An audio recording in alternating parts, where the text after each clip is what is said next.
तर मित्रांनो आपण फायनली पोहोचलेलो आहोत मंत्रालयामध्ये. तर आता सकाळ सकाळ आलो मित्रांनो. आता रूम बघा चालू आहे. तिथनं मग फ्रेश वगैरे होऊन आवरून बिवरून मग परत जाणार, दर्शन वगैरे करतो.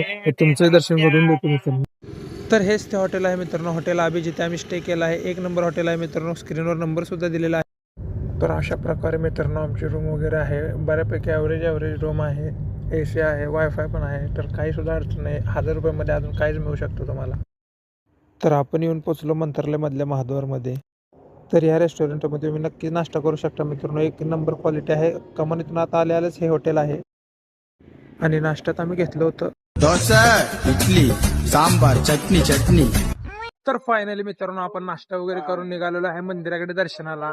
तर तुम्हाला तर माहितच आहे, आधी पोटोबा आणि मग विठोबा. तर चला निघूयात आता आपण दर्शन करा. मित्रांनो आम्ही येऊन पोचलो राघवेंद्र स्वामींच्या मठात येथे. तर तुम्ही बघू शकता किती मोठा मठ आहे हा. तर मित्रांनो या एका व्लॉगमध्ये तर मित्रांनो सगळी ठिकाणं कव्हर करून तुमच्यापर्यंत पोहोचवणं तर अशक्य आहे मित्रांनो. त्यामुळं ह्या व्लॉगचा तुम्हाला दुसरा पार्ट बघायला भेटणार आहे. त्यामुळे अकाउंटला फॉलो तेवढं नक्की करा. तर भेटूया आपण आता दुसऱ्या पार्टमध्ये.